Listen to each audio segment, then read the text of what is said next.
నమస్తే, welcome to ఏఐటీవీ. Telangana రాష్ట్రంలో Congress party అధికారం దిశగా దాదాపు ఇప్పటికి 15 నెలలు కంప్లీట్ చేసుకున్న తరుణంలో ఇప్పుడు సమావేశాలు అంటే శాసనసభ సమావేశాలు జరుగుతూ ఉన్నాయి. సో ఈ సమావేశాలకి కేసీఆర్ గారు కూడా ఫస్ట్ రోజు అంటే గవర్నర్ గారి ప్రసంగం రోజున అటెండ్ అయ్యారు. తర్వాత రోజున ఏం జరిగింది అసెంబ్లీలో అనేది మనందరం చూసాం మీడియా మాధ్యమాల్లో. ముఖ్యంగా సూర్యాపేట ఎమ్మెల్యే ఎవరైతే జగదీష్ రెడ్డి ఉన్నాడో అతనికి అదేవిధంగా స్పీకర్కి మధ్య కాస్త వాగ్వాదం జరిగింది. ఈ సభ ఎవరిది కాదు, అందరిది, మనందరిది, మీరేం ఎక్కువ కాదు మేమేం తక్కువ కాదు అన్నట్టుగా అక్కడ కాస్త గందరగోళ పరిస్థితి నెలకొన్నటువంటి విషయాన్ని మనందరం చూసాం. అక్కడేదో స్పీకర్ని తక్కువ చేసి మాట్లాడారని, తన కులాన్ని అడ్డుపెట్టుకుని మాట్లాడారన్న ఉద్దేశంతో గడ్డం ప్రసాద్ గారు కూడా ఈ అంశాన్ని ఆయన ప్రస్తావించి ఆయన్ని మందలించడం జరిగింది. ఎవరిని? మన జగదీష్ రెడ్డి గారిని. సో దీంతో మొత్తం సభ మొత్తం కూడా రసాబసగా మారడం జరిగింది.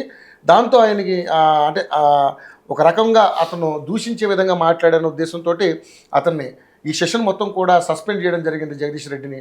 సో టీఆర్ఎస్ నాయకులందరూ కూడా ఏదైతే ట్యాంక్ బండ్ దగ్గర అంబేద్కర్ విగ్రహం 125 అడుగుల అంబేద్కర్ విగ్రహం ఉందో అక్కడ వాళ్ళు ధర్నా కూడా చేయడం జరిగింది. సో ఇదంతా ఒక నాటకీయ పరిణామంగా కనిపిస్తున్నటువంటి అంశంగా మనం చూడొచ్చు. సో ఇదే కాదు, తెలంగాణ రాష్ట్రంలో అనేక రకాలైన ఇష్యూస్ ఉన్నాయి.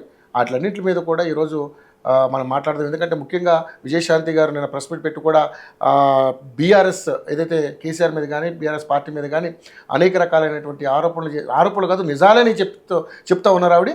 ఆవిడ ప్రెస్ మీట్లో పెట్టి ఆ పార్టీని కానీ కేసీఆర్ని కానీ ఏకవరు పెట్టినటువంటి అంశాలు కూడా మనం చూసాం. సో ఈ అన్ని అంశాల మీద మనతో పాటు మాట్లాడడానికి కాంగ్రెస్ పార్టీ సీనియర్ నాయకులు, రాజకీయ విశ్లేషకులు, మాజీ ఎమ్మెల్సీ కపిల్ వై దిలీప్ కుమార్ గారు ఉన్నారు. సార్ని అడుగుదాం. నిజంగానే మరి తెలంగాణ రాష్ట్రంలో ఎందుకంటే ఆయన ఒక పార్టీలో ఉన్నప్పటికీ కూడా ఎక్కడ ఏది మంచి జరిగినా చెడు జరిగినా దాని మీద విమర్శ ఉంటే విమర్శగా మాట్లాడతారు, సద్విమర్శ ఉంటే సద్విమర్శగా మాట్లాడే ఒక పర్సన్ కాబట్టి సార్ని అడుగుదాము. ఈరోజు నిజంగా మరి తెలంగాణ రాష్ట్రంలో ఏం జరుగుతుంది, మరి రాబోయే స్థానిక సంస్థల ఎన్నికల్లో మరి ఏంటి, ఎలా ఉండబోతుంది తెలంగాణ రాష్ట్రంలో, అధికార పార్టీకి ఏ విధంగా ఉండబోతుంది, బీజేపీకి ఏ విధంగా ఉండబోతుంది, బీఆర్ఎస్కి ఏ విధంగా ఉండబోతుంది అనేది అనేక రకాల అంశాలు సార్ని అడిగి తెలుసుకుందాం. సార్ నమస్తే అండి. నమస్తే రవి. దిలీప్ సార్, మనం ఈ మధ్య అన్ని ట్రెండింగ్ టాపిక్స్ మీద మాట్లాడుతున్నాం. మీరు కూడా అద్భుతంగా వాటి మీద అనాలిసిస్ చేస్తున్నారు. సో ముఖ్యంగా చూసుకుంటే నిన్న సభలో జరిగిన అంశాన్ని అంటే కేసీఆర్ గారు ఎట్టకేలకైతే రెండోసారి కూడా అటెండ్ అయ్యారు. సో చాలామంది రకరకాల విమర్శలు చేస్తున్నారు. ఏంటంటే ఆయన అనర్హత వేడి పడుతుంది ఆయన మీద, అందుకనే వచ్చి అటెండ్ అయితే అయిపోద్ది కదా అన్నట్టుగా ఒక ముఖం చూపించి వెళ్ళిపోతున్నారు తప్పితే ఆయన ఏమి ప్రజా సమస్యల మీద గట్టిగా మాట్లాడే అవకాశం లేదు అని చెప్పేసి అంటా ఉన్నారు. At the same time KCR కనుక ఒకసారి వచ్చి గట్టిగా మాట్లాడితే కూడా ఆ కాంగ్రెస్ పార్టీని ఇరుకుని పెట్టే పరిస్థితి ఉంటుంది అని కూడా చాలామంది రకరకాల వేచి చూసినటువంటి పరిస్థితి కూడా ఉంది. సో మరి ఆయన రావడం వెళ్ళిపోవడం నిజంగా ఏంటి, ఏ విధంగా చూడొచ్చు దీన్ని? ఒకటి, కేసీఆర్ అనేవాడు ఒక విచిత్రమైనటువంటి వ్యక్తి. అందులో విచిత్రమైనటువంటి వ్యక్తి. ఆయన క్యారెక్టర్ని మీరు అనలైజ్ చేయలేరు, నిర్దిష్టంగా ఇట్లనే చేస్తాడని చెప్పలేరు, చేయడని కూడా చెప్పలేరు. నిర్దిష్టమైనటువంటి క్యారెక్టర్ కాదంటారు. వెరీ డిఫికల్ట్ ఆయన అసెస్ చేయడం కానీ ప్రవర్తనను అంచనా వేయడం కానీ. నేనే అంటున్నా అన్నమాట. అదే, ఎందుకంటే బాగా సన్నిహితులు దగ్గరగా పర్సనల్ సెక్రటరీ పనిచేసి చెప్తున్నాం కదా, very difficult analyse that character. సరే, అయినా కూడా మీరు అనేది ఒక అంశం కరెక్ట్. 6 months కానీ 3 months కానీ మీరు, నేను 3 months అనుకుంటా, శాసనసభలో మీరు కంటిన్యూస్గా లీవ్ తీసుకోకుండా అంటే లీవ్ ఆఫ్ ది హౌస్ తీసుకోకుండా మీరు ఆబ్సెంట్ ఉండలేరు. ఉంటే మీరు డిస్క్వాలిఫై అవుతారు. ఆ కారణం చేతి వచ్చి ఉండొచ్చు, అదే బలమైన కారణం ఉండొచ్చు. ఎందుకంటే రాకపోతే ఏం చేయాలి, మీరు ఆరోగ్య కారణాల వల్ల నేను రాలేకపోతున్నాను, ఒక లీవ్ అప్లికేషన్ స్పీకర్కి పంపిస్తే స్పీకర్ సభలో చదవాలి దాన్ని. సభ ఆమోదంతో ఇట్లా లీవ్ అడిగాడు, నేను లీవ్ గ్రాంట్ చేస్తున్నా అంటే సభ అంటారు అందరు. ఉంటుంది కదా, ఆరోగ్యం మీద ఎవరు లేకపోతే సభ ఆమోదం చేయని దానికి వచ్చినట్టే. అప్పుడు ఆయన ఇంకొక 6 నెలలు 1 year సభ చెప్పిన ప్రకారంగా ఆయన ఆబ్సెంట్ అవడానికి అవకాశం ఉంటుంది.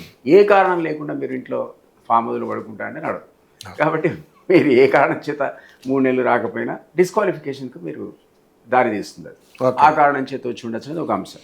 తర్వాత మీరు అన్నట్టు ఆయన సభలో వచ్చి స్పీచ్ ఇచ్చి లేకపోతే ప్రజా అంశాల మీద మాట్లాడితే కాంగ్రెస్ ఇరకాటంలో పడుతుందనడం కూడా నేను అంతగా యాక్సెప్ట్ చేయను. ఎందుకు చేయనంటే ఆయనకు ధీటుగా మాట్లాడుతున్నారు ఇద్దరు, అల్లుడును కొడుకు.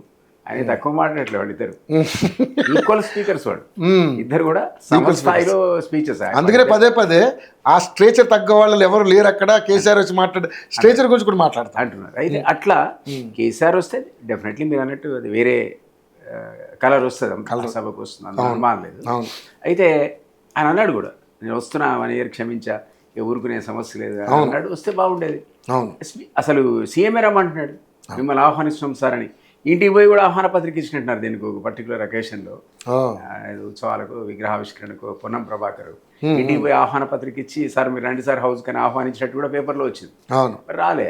సరే వస్తే సంతోషం, ఇది ఒక ఆస్పెక్ట్. ఇంకొక ఆస్పెక్ట్ మీరు అన్నది సభలో చాలా మంది ఈ విషయంలో ఇంకోటి కూడా అన్నారు, ఇంకా ఆయనకి గర్వం ఏం తగ్గలేదు, ఇంకా అలాగే ఉన్నాడు. ఈ అంశాల మీద చాలా మంది డిస్కస్ చేసుకుంటున్నారు, ఇంకా పొగరు అది ఏం తగ్గలేదు అన్నట్టుగా కూడా మాట్లాడుతున్నారు సార్. కానీ నిజంగానే ఆయన అలా బిహేవ్ చేస్తాడండి కేసీఆర్ గారు? అదే ఇప్పుడు ఇక్కడే కాదు, పార్లమెంట్ సమావేశాలు జరుగుతున్న సందర్భంలో కూడా తన ప్రశ్నలకు సమాధానం చెప్పడానికి కూడా ఆయన హౌస్కి రాని సందర్భాలు ఉన్నాయి. తన ప్రశ్నలకి, తన శాఖకు. అప్పుడు మేము పరిగెత్తుకునండి ఎవరో ఒక ఎంఓఎస్నో లేకపోతే మరో మంత్రినో, సార్ మా సార్ ఆరోగ్యం బాగాలేదు మీరు రావాలని చెప్పి రిక్వెస్ట్ చేసి సభకు సమాధానం చెప్పించే సందర్భం కూడా ఉన్నాయి. అంటే మీరు ఆలోచించండి, తన శాఖకు సంబంధించిన ప్రశ్నలకు సమాధానం చెప్పడానికి కూడా ఒక్కొక్కసారి ఆయన వచ్చేవాడు కాదు. ఇట్లా కాకుండా ఒక కాన్స్టిట్యూషనల్ రెస్పాన్సిబిలిటీ ఉన్నటువంటి ఒక ఉంటుంది, రోస్టర్ డ్యూటీ అని. అంటే సభలో ఒక మంత్రి ఎవరు లేరనుకోండి, సభ మీరు నడపడానికి వీల్లేదు. ప్రభుత్వ పక్షాన ఒక్క మంత్రి అన్న అక్కడ ఉండాలి. అయితే అసెంబ్లీ అయినా వాయిదా వేయాల్సిందే, ఒకటేమో కోరం లేకపోతే వాయిదా వేస్తారు, ఇంకోటేమో మంత్రి లేకపోతే వాయిదా వేస్తారు. ఎమ్మెల్యేలు ఉంటే నడవదు, మంత్రి కంపల్సరీ ప్రభుత్వ పక్షాన ఒక మంత్రి సభలో ఉండాలి. ఇక్కడ కౌన్సిల్లో కానీ అక్కడ మన అసెంబ్లీలో కానీ. పార్లమెంట్ అంతే, రాజ్యసభలో అయినా ఒక మంత్రి ఉండాలి, లోక్సభలో ఒక్క మంత్రి అని ఉండాలి ప్రభుత్వం తరఫున. ఎందుకంటే వాళ్ళు చెప్పేవన్నీ వీళ్ళు నోట్ చేసుకోవాలి, దానికి సంబంధిత మంత్రులు పంపాలి, దాని సమాధానాలు మళ్ళీ వాళ్ళకు కమ్యూనికేట్ చేయాలి. సభలో ప్రస్తావనకు ఒక అంశం వచ్చింది స్పీకర్ అనుమతితో అంటే మీరు రిప్లై ఇవ్వాల్సిందే ప్రభుత్వ పరంగా. సో అదేంటంటే అది కాన్స్టిట్యూషనల్ అప్లికేషన్. సపోజ్ స్పీకర్ వచ్చాడు చూశాడు, అందరు ఉన్నారు, ఒక్క మంత్రి లేడు, ఆయన వెంటనే అర్జెంట్ ఫర్ 15 minutes అని వెళ్ళిపోతాడు. ఎందుకంటే సభ నిర్వహించడానికి వీళ్ళు, అది సాంప్రదాయం. లోక్సభలో రోస్టర్ డ్యూటీ అంటే కంపల్సరీ. అంటే మంత్రి ఏదో మీరు ఒకసారి ఒక మంత్రి వస్తాడు, మంత్రి రాడు, అందరూ పుసుకురా రాజుగారి పాలలాగా ఎవరు రాలేదనుకోండి, ఆయన పోతాడని ఈయన పోతాడని ఎవరు రాలేదనుకుందాం, అప్పుడు ఈ ప్రమాదం వస్తుంది, సభ వాయిదా పడు. కాబట్టి దాన్ని ఏం చేశారంటే లోక్సభలో ఎవరు ఉండాలి, రాజ్యసభలో ఎవరు ఉండాలి, ఈ రోజు ఎవరు ఉండాలి, రేపు ఎవరు ఉండాలి, ఇట్లా రోస్టర్ డ్యూటీ అని వేస్తారు. అంటే ఎవరున్నా లేకపోయినా ఈ మంత్రులు ఇద్దరు ఉండాలి, అక్కడ ఇద్దరికి వేస్తారు, అక్కడ ఇద్దరి డ్యూటీ, ఇక్కడ ఇద్దరి డ్యూటీ, నువ్వు మిగిలిన వాళ్ళు రా అని రాకపోయి, ఇది రోస్టర్ డ్యూటీ. ఆ రోస్టర్ డ్యూటీ వేస్తే మీరు తప్పించుకోవడానికి కాన్స్టిట్యూషనల్ అప్లికేషన్. అట్లాంటి డ్యూటీ కూడా కేసీఆర్ పోలే, ఒక్కనాడు పోలే. రోస్టర్ డ్యూటీ ఎన్ని రోజులు వేశారో నా జ్ఞాపకం ఉండి, ఆయన మొత్తం పార్లమెంట్ చరిత్రలో ఒక్కసారి కూర్చున్నాడు రోస్టర్ డ్యూటీ. మరి రోస్టర్ డ్యూటీకి రాకపోతే ఎట్లా, ఇద్దరు మంత్రులు ఉండాలి కదా. సో మేము కూడా మళ్ళీ పరిగెత్తుకొని వెళ్ళి సార్ రావట్లేదని, అయ్యా మీరు కూర్చోండి, వేరే మంత్రులు బతిలాంటి పరిస్థితులు పార్లమెంటు ఆయన ఉన్నప్పుడు మంత్రిగా ఉన్నప్పుడు జరిగాయి. వేరే వాళ్ళు వచ్చి కూర్చునేవాడు. ఇక రోస్టర్ డ్యూటీ కూడా రాలేదంటే మీరు ఆలోచించండి, ఇక ఆయన ఇప్పుడే కదా అప్పటి నుంచి కూడా అదే బిహేవియర్ అది. సో ఆయన ముఖ్యమంత్రిగా ఉన్నప్పుడు కూడా తన స్పీచ్ ఇచ్చేసి వెళ్ళిపోయి హౌస్ అడ్జర్ని ఎన్నోసార్లు చేశారు. విపక్షాలకు మాట్లాడే అవకాశమే లేదు. కనీసం కాంగ్రెస్ ఈ సందర్భంలో ఈటరాజు నూరు ఊడిపోయే ముందు మొత్తం బీజేపీని అవతల పారేశారు కదా, మొత్తం సమావేశాలు మొత్తానికి బహిష్కరణ. ఇప్పుడు అంటున్నారు జగదీష్ రెడ్డి అంశం నెక్స్ట్ చెప్పబోతున్నారు కదా, అప్పుడైతే పాపం ఆయన నోరు ఇప్పకుండా అడుగు పెట్టగానే హౌస్ లోంచి బయటపడేశారు ప్రొటెస్ట్ చేయడానికి లేవగానే. ఏది ఒక్కరోజు కోసం కాదు, ఎంటైర్ సెషన్కి బాయ్కాట్ చేశారు, అప్పుడు సస్పెండ్ చేశారు. ఈటలాద్రికి మాట్లాడే అవకాశం లేక మీడియాలో మాట్లాడుకోవాల్సి వచ్చినారు. ఇప్పుడు సరే ఇది పరిస్థితి, కేసీఆర్ యొక్క పరిస్థితి. కాబట్టి ఈరోజు ఈయన అధికారంలో కూడా లేడు. ఇప్పుడు అధికారం లేకుంటే అసలు అధికారం ఉన్నప్పుడే రానివాడు అధికారంలో ఏమొస్తాడు ఇక. కాబట్టి ఆయన అది కూడా ఒక అంచనా ఉంటుంది ఆయనకు, ఏ టైంలో రావాలా, ఎప్పుడు రాకూడదు, రాడది కూడా కాదు. ఒక సందర్భం వస్తే ఖచ్చితంగా వస్తాడు, మాట్లాడతాడు. అది మనం ప్రెడిక్ట్ చేయలేం, ఆయన డిక్టేట్ కూడా చేయలేం. మీరు రేపు రావాలి, బడ్జెట్ గవర్నర్ ప్రసంగానికి ధన్యవాదాలు ఉన్నాయి, మీరే విపక్ష నేత కాబట్టి రావాలని మీరు కొడుకు పోయి చెప్పినా, మేనల్లుడు చెప్పినా, కూతురు చెప్పినా, ఎవరు చెప్పినా కూడా, లేకపోతే నేను వస్తున్న పాండ్రానికి బయలుదేరి వచ్చే స్పీచ్ ఇచ్చే సందర్భం కూడా ఉంటుంది. అది ఆయనకున్నటువంటి క్యారెక్టర్.